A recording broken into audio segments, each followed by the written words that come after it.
Hey guys, this is Daniel. And Matthew. And joining us today is our buddy Kernwallis for another episode of the That Damn Brand podcast. Welcome back, Kern. Glad to be back. Have you been, my good man? So far so good. Nothing really too exciting happening on my end, but there's going to be a big move in the works. Oh, nice. Hopefully we'll be the first to hear about it. Right. All right, so to kick off this episode, I think, Kern, you're going to have the most passionate response, so we're going to probably punt this one to you at the beginning. Nintendo has announced a new OLED Switch, or OLED. I believe, obviously the screen's better. It's a little bit bigger. I'm not too sure by how much, like an inch? Almost an inch. It went from 6.2 to 7, so almost an inch. Which means everything to some people, okay? It has a full-size kickstand instead of just a little stupid, I don't know, slice. I'm actually kind of hyped about that, the full kickstand, because that other thing sucks balls. No, it's fucking dumb that the original one didn't have that, but yeah. And then I think it has 64 instead of 32 gigabytes. Mm-hmm. Yep.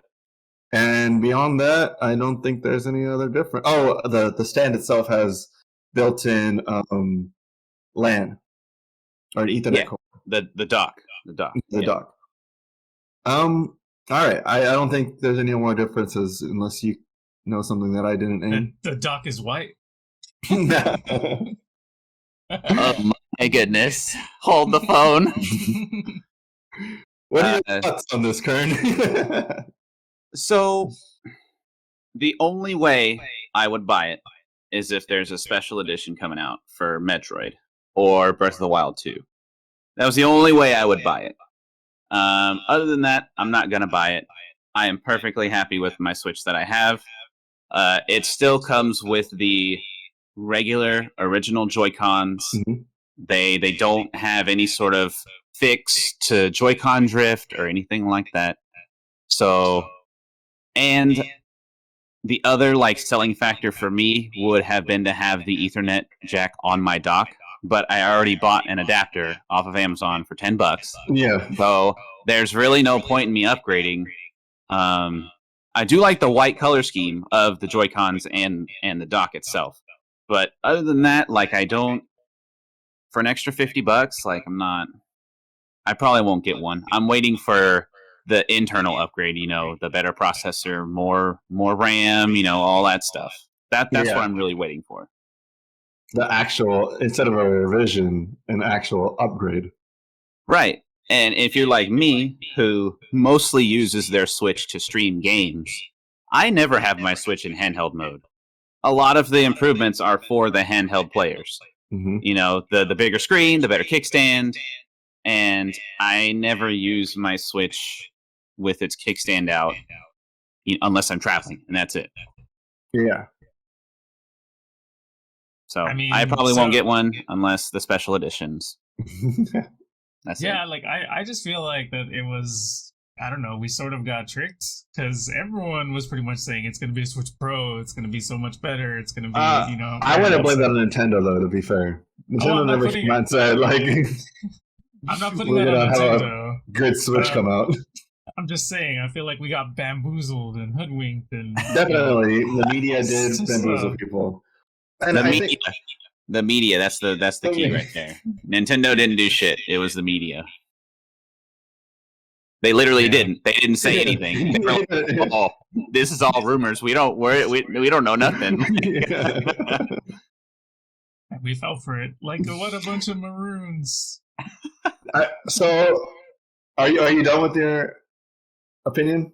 I don't know if you were. Me or him? No, Matt. Yeah, go ahead. I found this very interesting, more so from I read an IGN article talking about how very Nintendo it is, or at least the headline. No, I didn't read the actual article. I don't want to give them clicks. But it kind of is true, because if you go back to the 3DS, the SP, we had a 3DS, then we had a 3DS XL. There was no reason to buy the 3DS XL.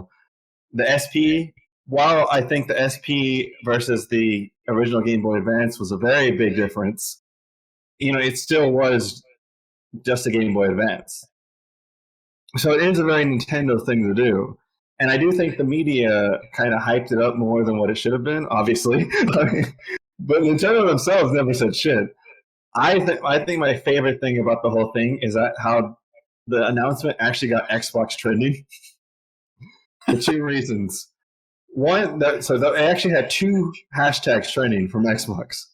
One of them was Xbox One X, talking about how Nintendo should have done a intergenerational upgrade, and that there's a precedent for it nowadays, and Nintendo's kind of like falling behind on that.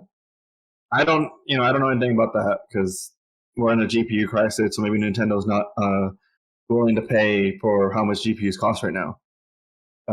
Because there's talk about how on the original Switch, they actually bought the last generation technology because they didn't want to spend the extra $15 a unit to go with current gen tech. So I can see Nintendo just waiting until things, work things out. The other one was Xbox Series S, and people were talking about the price point, how it's $350. And if you look at it from a Switch versus regular Switch versus the OLED, I think it's worth the $50 upgrade if you're coming in without owning either of them. The quality of life upgrades are pretty good. But yeah, but that's in a vacuum of Nintendo. A lot of people were comparing the fact that you can get a Series S, which is way more powerful than a Switch, and would get you access to all the next-gen games for less than a OLED Switch. If you can find one. Well, the S's aren't too hard to find, actually. Just saying, console shortages and whatnot. Yeah. So I thought it was very interesting that it got Xbox trending. Like the backlash was so great that people were like, Xbox did it right, why can't you? Yeah, so speaking of Xbox, I wanted to comment on that. I was reading something. There was a tweet from like a gaming journalist, and they said how there's no way that a gaming company could release a newer, updated model 1 year after they released some sort of refresh, and how the Xbox One S came out a year before the Xbox One X. So if you think about it, maybe they are going to have a new Switch next year. Not this year for sure, because they already spilled the beans on that one. Right. But maybe next year we'll have a Super Switch or a Switch Pro or whatever the heck they're going to want to call it. And hopefully it will have better Joy-Cons, and it will do 4K. Like, that's pretty much it. I think that's what everyone's asking for, and I hope that it happens. So I don't know if you watched our last podcast or listened to it, but Kopai Kimi, one of my favorite leakers, who actually is pretty damn accurate, has leaked out a picture of what supposedly is the Switch CPU and GPU for the Switch Pro. Ooh. So, and that was like a week or 2-3 weeks ago. So it sounds like it's like from my PC sources or like what I watch, it sounds like it's going to happen. It just didn't happen now. But I kind of just like I thought the backlash was funny. You know what they're going to do? They're going to release it the same day as Breath of the Wild 2. That's what a lot of people are saying. Because that's what they did with the first Switch. They're going to do it again with the Switch Pro. You heard it here, folks. Right here. Exclusive.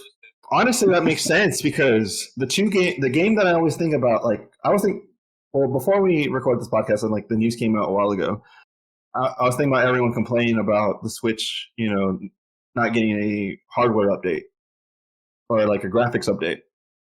And I was just like, well, other than Breath of the Wild, what other game actually needs it that Nintendo puts out? I think people are just tired of the Switch looking the way it does. I think if people are really critical about the Switch graphical capability, they'll probably have enough money to go buy something that'll give them better graphics. Yeah, I think that's the real reason, and I get it. Look, I love my Switch, and I'm a huge PC gamer, so I love the specs. I love everything about it, but I love Nintendo more, and I trust them. I trust my mega corporation. I really do. I'm kind of in the same boat as you are, not trusting Nintendo, but like I was thinking when I was thinking about it on my own, I was just like, Mario is fine, Smash is fine. I think the only game that's really stressed it so far is like Breath of the Wild, and maybe like the new Pokemon that's going to come out, and the new Breath of the Wild that's going to come out, which makes sense to pair the new Switch with those. But other than that, like if you're an Apex player and you're like playing Apex to win, you're playing on PC or console, like on Xbox or whatever, on high refresh rate mode. You're playing Fortnite to win, you're playing on PC or high refresh rate next gen. You're not playing Switch. No one's playing Switch for that kind of shit. So I kind of like I get the argument of I like new shit too, but like I don't see anything that Nintendo does that actually requires it. I will say, Monster Hunter kind of lags pretty hard sometimes. When you have like when you have a full co-op lobby and you're trying to fight like a really big monster, that can drop to like 15 frames, and that hurts. That hurts real bad. But me and my cousin played the My Hero Academia fighting game on his Switch, and just 2 players that thing fucking lags. But that might be the game because it doesn't look that good. But okay. Speedily developed port or something. Yeah. Right. All right. So that's all I got for that. Matt? I mean, what can be said that hasn't already been said, really? Yeah. I mean, it's like, I kind of agree with you guys. Like, I like the white color. Would I upgrade after having a Switch? Not so much. But if I was coming, like, hey, I want a Switch, yeah, it might be kind of cool. I don't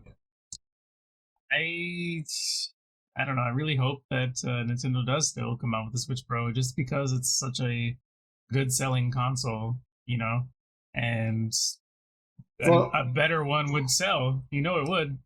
So. To refresh what I said last time about the leak, it's gonna apparently it's gonna be on Ampere, which is the architecture of the 30 series graphics cards. They can't keep 30 series graphics cards in stock, and they keep raising the prices of them because they can't keep them in stock. Nintendo's going to wait until we don't have to pay an arm and a leg for them. Yeah. Especially if they lose money on them, like how Microsoft loses money on consoles and all that. Well, yeah, Microsoft on PlayStation. This is the first console in a while that's actually being sold at a profit. I think they make like $50 on each Switch that are sold. Wow. It's actually not bad, even after like retailers and stuff too, like that take their part of it. Yeah, it's not bad. Yeah, like the other consoles sell at a loss. So because I mean, Nintendo doesn't really have they have online, but it's not like I wouldn't consider it a platform like the way that Xbox is a platform or that PlayStation is trying to be a platform because obviously very similar to Microsoft. But so like And see, that's something that I was thinking about the other day too. Remember how we had talked about on our podcast that like the rumor was that Xbox Live was going to come to the Switch or whatever? Like, I still think that there's been nothing new on that, but I still think it's a very good possibility considering Switch is embracing streaming, and we've seen that with Control. How games that like overpower the Switch, they just stream it. Xbox has already said that they're a platform and they're done with the console race.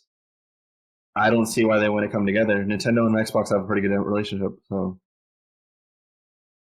I think if anything, Nintendo will put a internet browser.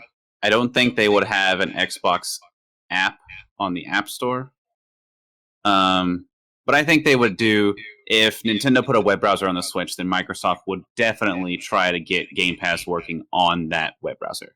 Whether it's Chromium-based, or whatever the heck Nintendo decides to use. Yeah, exactly. Like how you can play Xbox games on a MacBook. Like, same thing. On my iPhone. Exactly. Yeah. I think I am under the belief that there will be an official app eventually.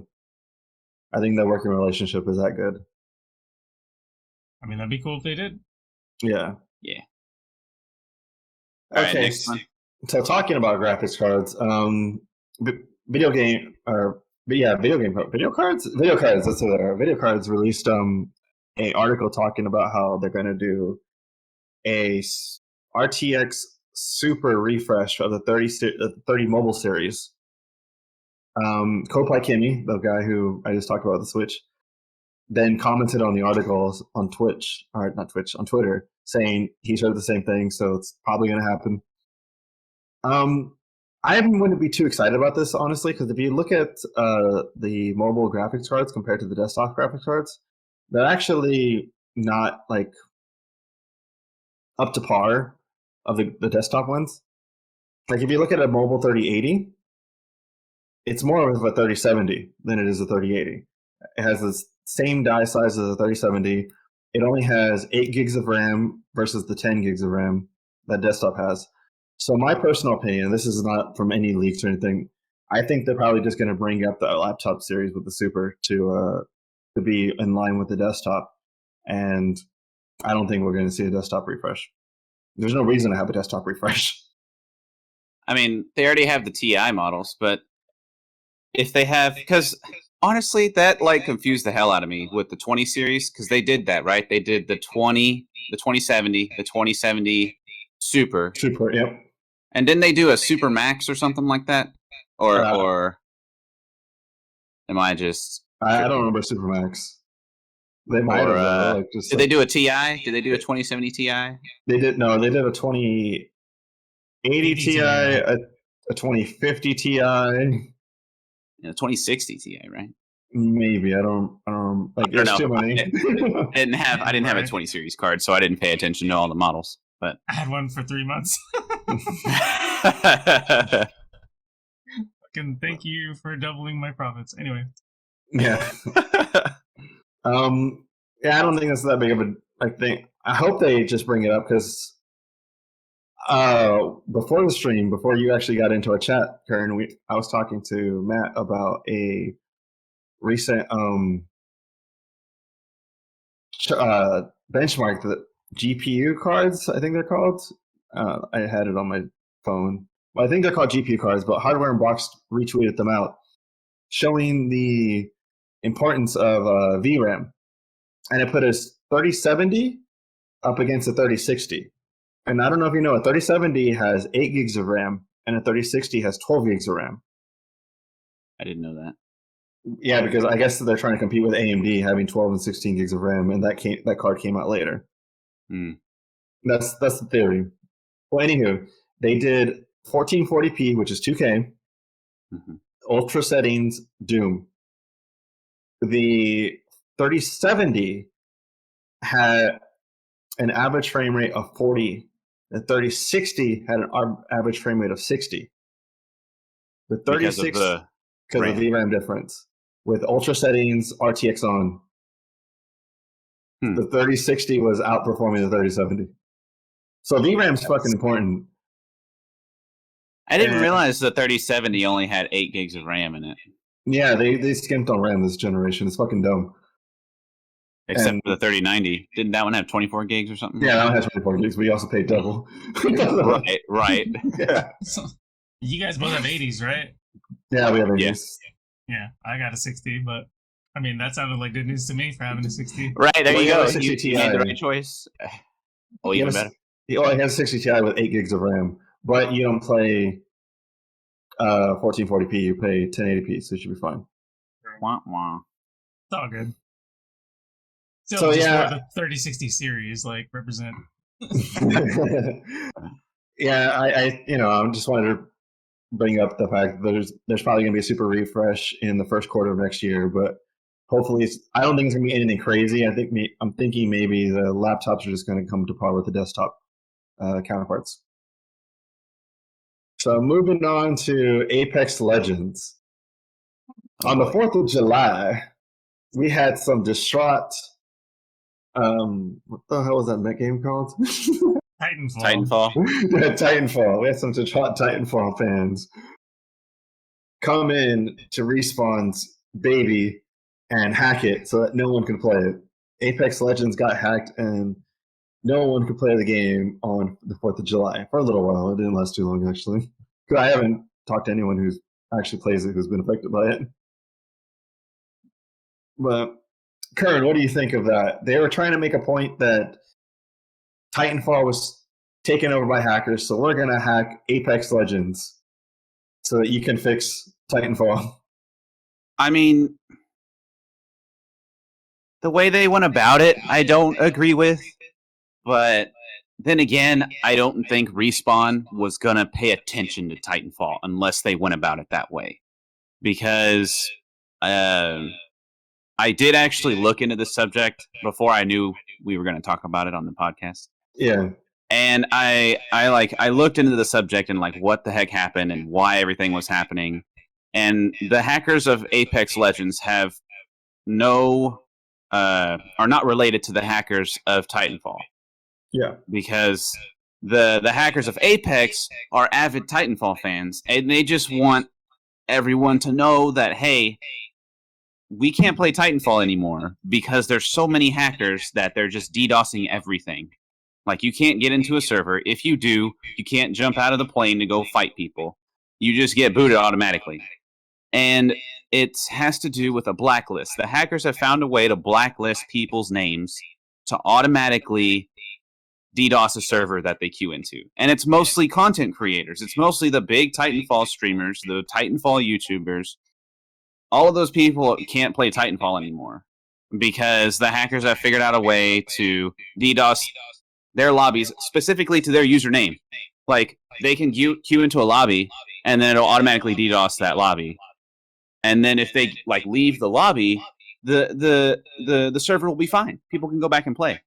And it's really horrendous how bad it's gotten. And that's why people are upset, and that's why they hacked Apex in the first place. Because Apex has gone out saying that there is avid hacking in Titanfall at the moment on Twitter, and they said they're looking into it. But if the hacks are getting this bad, it's probably going to take a while for them to fix it. Yeah. So it's...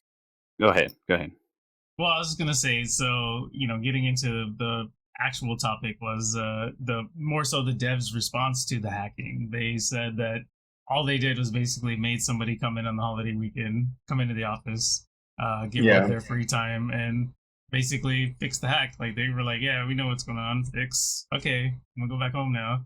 And so it's like, I mean, like you said, I don't agree with the way they went about it, but I guess that they did need to know about it. But again, reading the response, they said that they were in fact aware of the hackers in Titanfall and that they were working on it. But the problem, I just saw something, I think it was like earlier today, in fact, they said there's only like 1 or 2 people working on Titanfall. And so if this is like a DDoS hacking thing, like, you can say, yeah, we'll get on top of it eventually. I mean, 1 or 2 people versus like an army of hackers? I'm not certain about that, actually, but it's just, I don't know, man. Like, it's crazy to think that you hacked a game to bring up awareness of hacking by hacking. Like, it's... I kind of side, as you know, because we spoke to this last time, I kind of sided with Kern on this, where, like, what are you supposed to do if they're neglecting you, neglecting the game? I thought it was funny because I actually laughed out loud when I first read the article. How, like, literally, because the dude was like, all you did was accomplish this, you didn't accomplish anything, like, you just made us mad because we came in on the holiday. Motherfucker, if they hack every other holiday from now on, you're gonna pay attention to the Titanfall. like they did accomplish something, and if they keep doing it, you're gonna want your fucking Christmas off. So, right, exactly. Yeah. Like, I thought the devs' response was very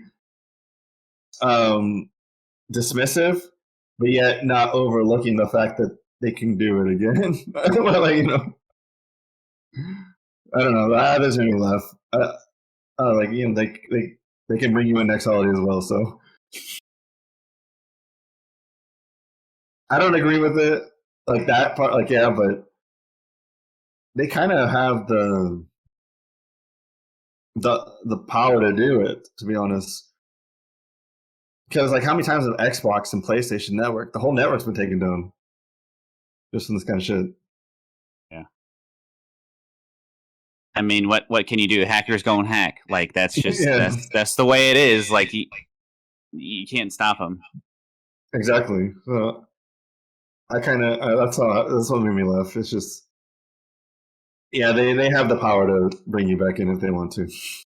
Yep. Anywho, next What's next? topic is Resident Evil Infinite Darkness. I do not have Netflix, so I have not watched this, so I do not have an opinion. So you guys go. Matt, do you want to go first? I haven't watched it. Yeah. I'll just give a brief overview. You seem pretty good at expanding on details, so I will start it off and then you can expand more. So basically, Resident Evil Infinite Darkness was a series that came out, I believe it was like 3 or 4 days ago, on the 9th of July, depending on when you're watching this. Anyway, released on Netflix, 4-episode series. Each episode's 22 minutes. Typical anime style. Well, sort of an anime kind of like CGI hybrid. Like there were certain scenes I was like, wow, this looks almost realistic. Other times it's like pretty comic book like. But I feel like you could have made the same series without the Resident Evil name, and it would have been okay. Like it would have been exactly the same. I feel like the fact that they had Leon and Claire and bioweapons, and they mentioned the T virus, that I almost feel like that stuff was kind of shoehorned in. Like maybe the animators and the creators of it were already working on it, but they couldn't get anyone to publish it. But they're like, fuck, maybe if we made this with like Resident Evil, maybe we could pitch it to Capcom, and and then they're like, oh yeah, hey, Resident Evil, cool, you got basically made. Let's just change some shit to fit the Capcom Resident Evil franchise, and then boom, there it is. But I mean, I don't think it was bad. Like I said, I just feel like it was kind of generic. Yeah. So I mean, what do you think currently? You stole the words right out of my mouth, dude. Like honestly, like I thought it was the most like generic. Like I could have just taken the cutscenes from a Resident Evil game and stitched them together and made a Netflix show. That's what I could have done, because that's what it looks like. And like you said, it looks really realistic. But I think when they started doing like the hand-to-hand combat stuff, like when Leon would start kicking people, that's when I'm like, okay, that's kind of that looked bad right there. It didn't look very. Yeah. But other than that, the storyline was average. It was average. I'm just gonna say overall, it was average. And I just hope that it doesn't become canon in later Resident Evil games, like 9 or Village DLC that they have announced. But I think it will. I think that's their plan. I think that's their plan, honestly. That'd be interesting. No. It's. I mean, so for those of you that are tuning in, maybe expecting more of an overview of the series, it follows this group of soldiers called Mad Dogs, and they're in some place called Panamistan, some shit like that, right? What's a made-up country next to China? It borders China. Yeah, and basically there's a U.S. representative. I think he's like the Secretary of Defense or something, and he's trying to basically pitch this whole China conspiracy. And if this sounds familiar or sounds true to real life, I feel like that's where they got it from. They're trying to pitch this whole China conspiracy, pin it on this like director of defense or whatever. But it's like you said, it's just kind of generic. It fleshes out some of the backstories of these characters. You find out that the Mad Dogs are like killing themselves, and they have to deal with certain things. I'm not going to spoil too much of it, but it's, if you're going to spend what is the equivalent of like hour and a half, like 22 times 4, like something like that. If you're going to spend an hour and a half, just know going into it that if you're expecting an awesome Resident Evil something, that you're probably going to be disappointed. It's a decent kind of anime action-y thing, but as far as the Resident Evil part of it, I feel like they could have just straight up did without it. Yeah, they could have just released it for free on YouTube instead of having to pay for Netflix. It was very average. I was hype about it because I do like the Resident Evil series, but when I watched it, I was like, okay, that's okay. It's okay.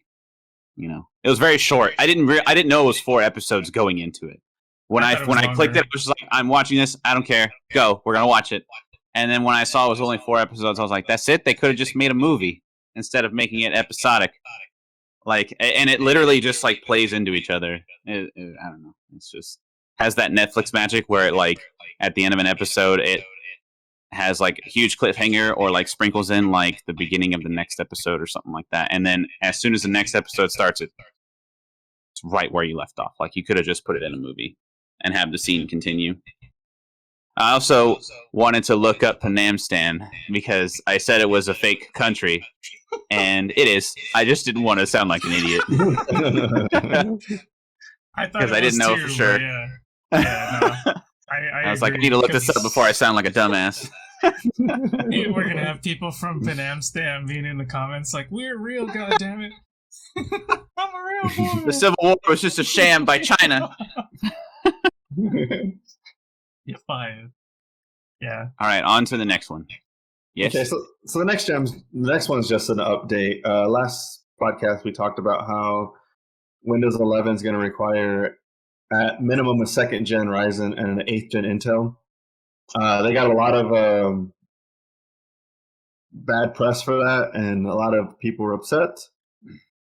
So they have said they are going to look into 1st gen and Ryzen and 6th and 7th gen Intel CPUs to be the bottom for the upgrade. And while they're not promising, they will look into it.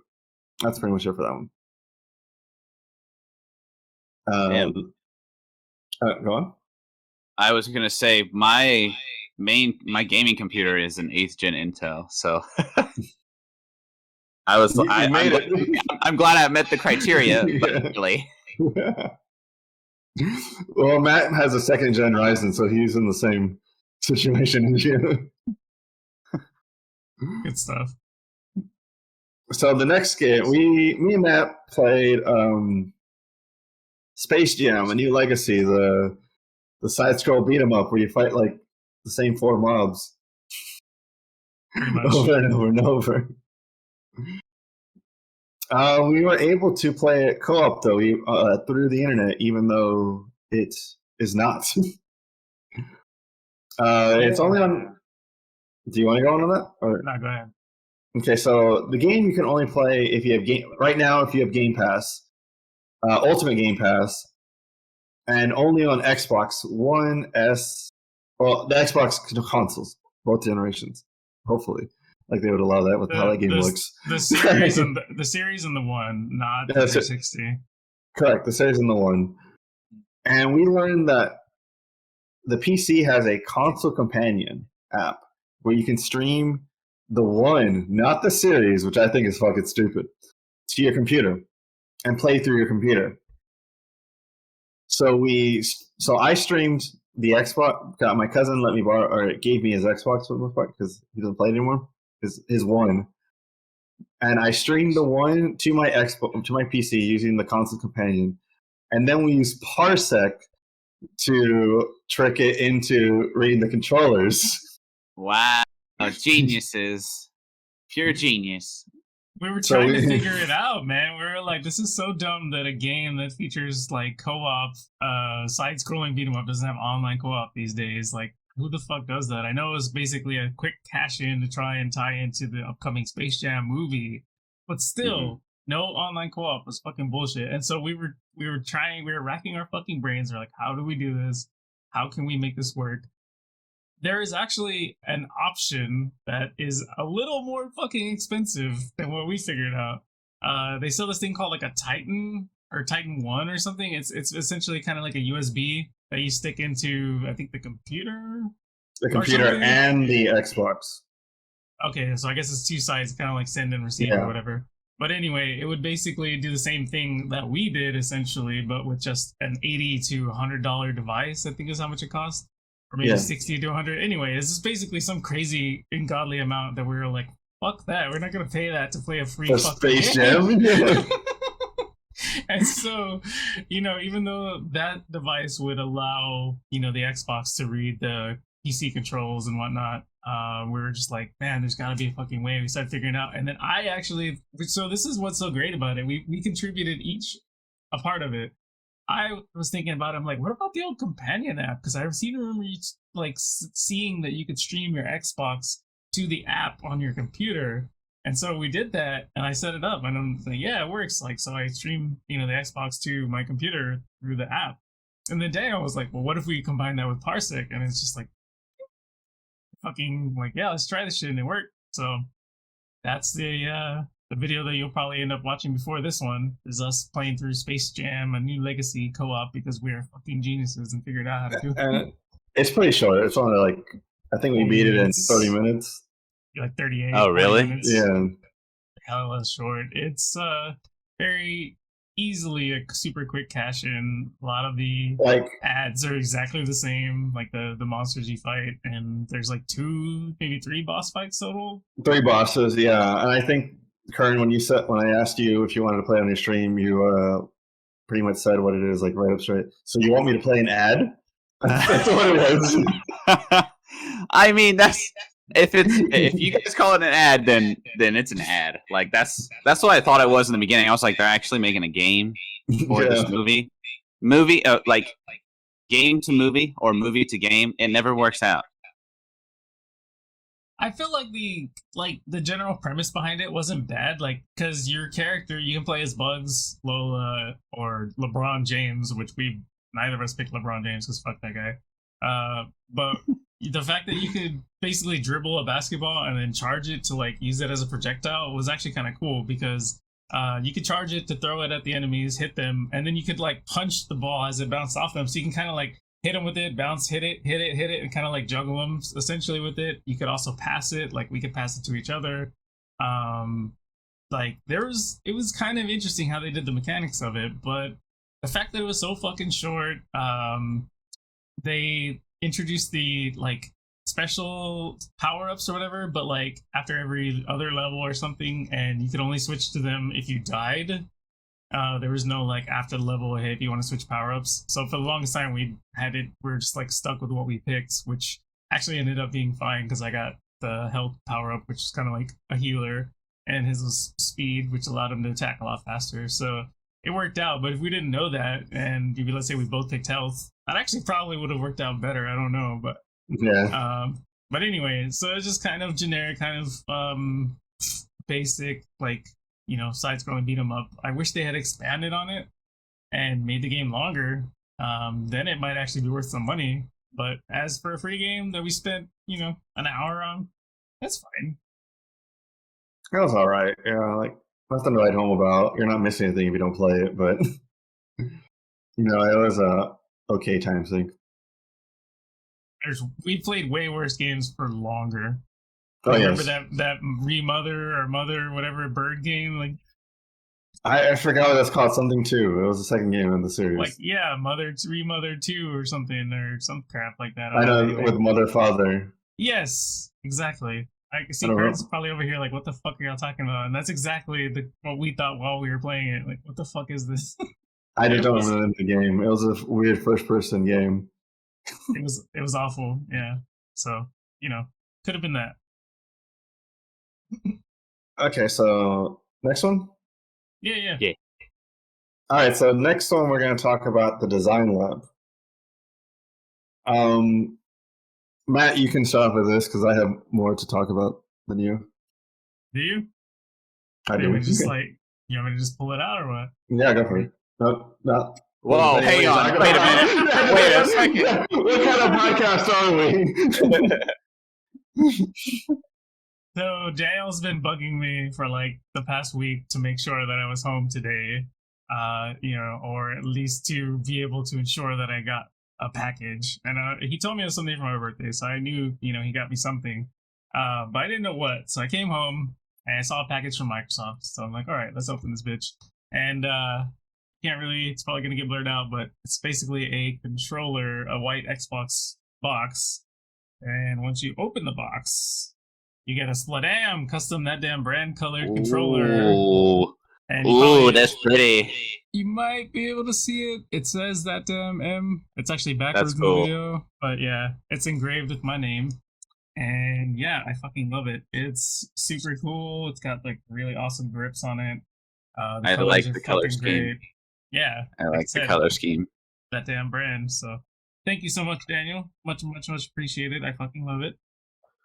Okay, so I bought myself one as well. I kind of want to talk more about the experience through the store. The idea of the controller is awesome. It's a Xbox controller that you can fucking customize and put whatever color you want. Like, who doesn't fucking like that? That's cool. It is cool. Yeah, the Xbox controller, in my opinion, is the best controller out. So why wouldn't you want one that looks somewhat like the way you want it to look? Because it's not fully customizable; it's semi-custom. So I tried ordering your first day, like launch day. Both of them. It took 6 orders for each of them for it to finally take, because of the way the system was just rejecting orders, and I wasn't the only one this was happening to. There was a whole thing on Twitter talking about it.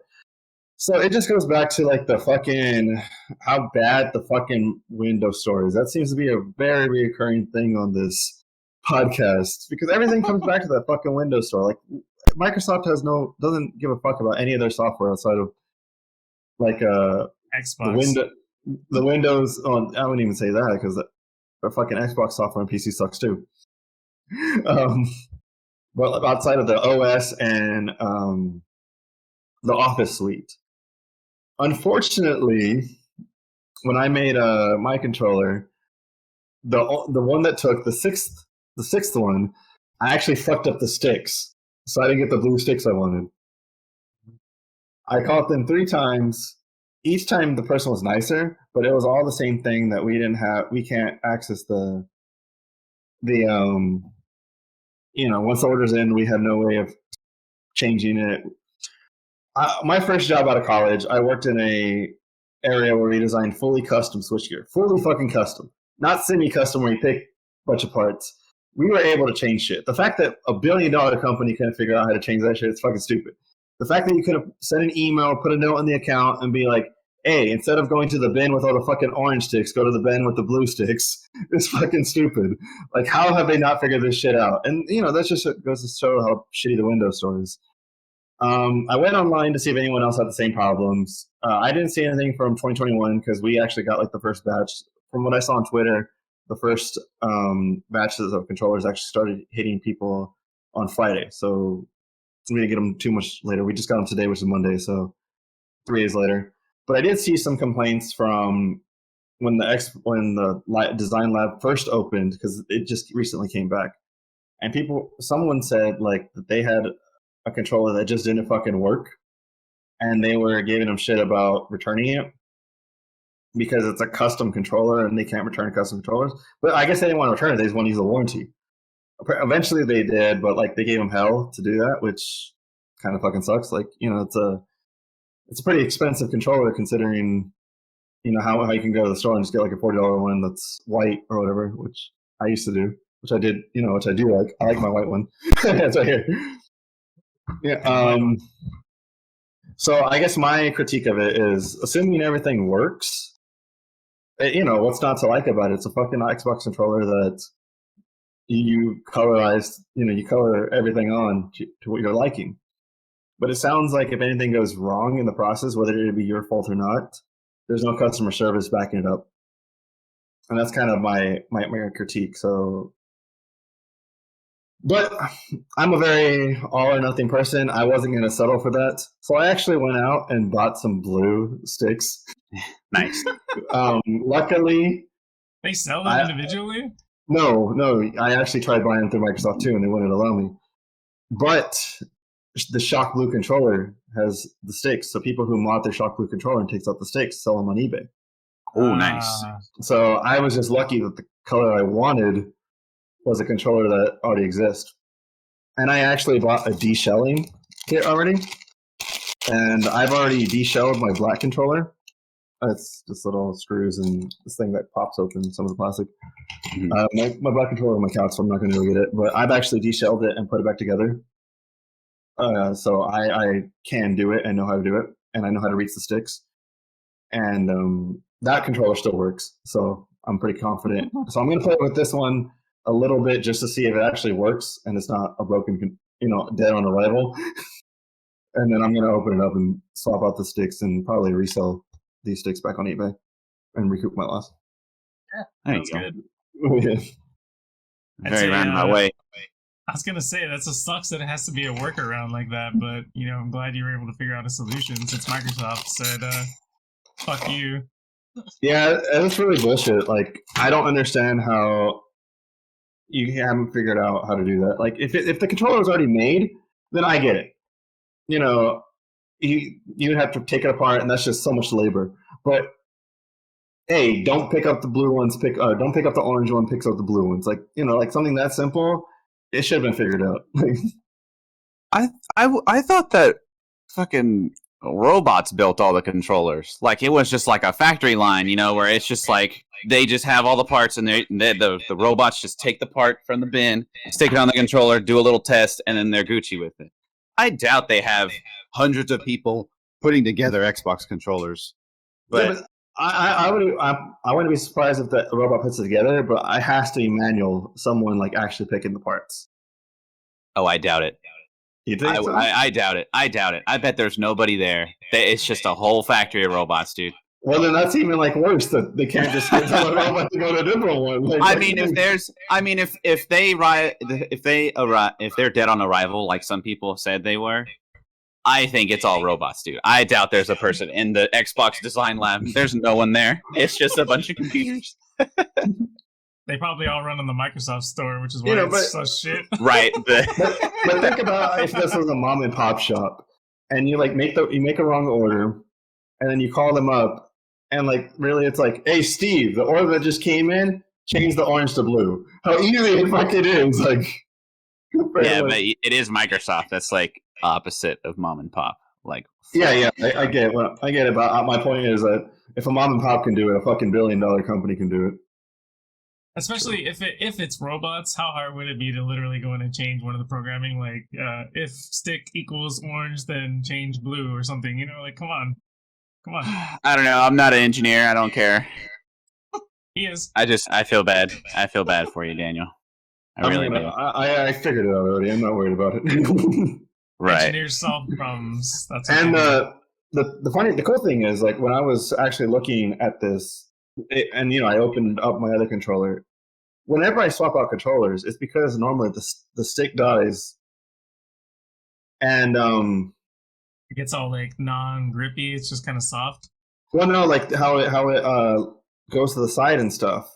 Oh, that too, yeah. So they actually sent me some sensors, which I'm not going to use because this kit was $7 and it came with 6 sensors, so I don't trust these sensors.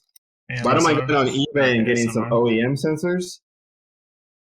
How deep I went, it only was the cosmetic sticks and the triggers, but it wasn't the sensor. But now that if this thing opens, I'm comfortable with opening it. I don't mind going deeper and actually repairing my controller if anything happens.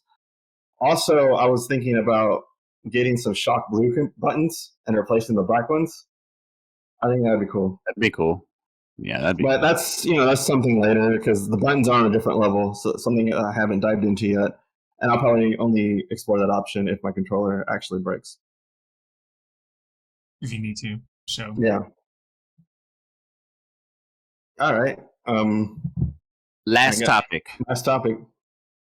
So I'll introduce this, and then I guess Kern can see if he has anything to say on it. So there's going to be a Witcher mobile game coming soon, actually, as in I think it's 2 or 3 weeks from this podcast recording. It's essentially going to be like Pokemon Go. It's got the AR cam where you walk around with your phone and you're like, oh hey, here's a monster from the Witcher universe. Let's fucking fight it. And then you battle on the screen, and I don't know if you capture them, but you're basically playing the Witcher in real life in AR. And I thought it seemed kind of cool. Just the picture I saw of it. I didn't see any videos, but I am a fan of the Witcher series on Netflix, which was awesome. And then I played Witcher 1 and a little bit of 2. I never got to play 3, which everyone says is really fucking good. So I need to get around to doing that. But if it's a free mobile game, I'll probably check it out. What do you think, Kern? Yeah. I'm always down to check out free mobile games. Now, will I actually open it after downloading it? That's a different question, because I have a lot of games on my phone where I've downloaded them and I'm like, you know what? I'm gonna play these games eventually. And I'm pretty sure I haven't touched. Let me see here. I don't think I've ever played. I've never played Vainglory or PUBG Mobile or what else? I dabbled in the Mario Kart, but that was about it. And I've played Pokemon Go, and I've played Fire Emblem Heroes, and I played Dead by Daylight Mobile, which is actually a pretty good port of Dead by Daylight. I'm not gonna lie. Really? Yeah, it's pretty good, and it's free. So. Oh, do you connect a controller to it, or does it have like on-screen touch controls? It has on-screen controls. It's not too bad. But I have it on the Switch now, so I don't even need it on my phone anymore. So you own it on your Switch, your PC, and the phone? Yeah. And on PlayStation, because it was a PlayStation Plus game. And it's on Game Pass. So you know what? Yeah, I got it on everything except Stadia. That's it.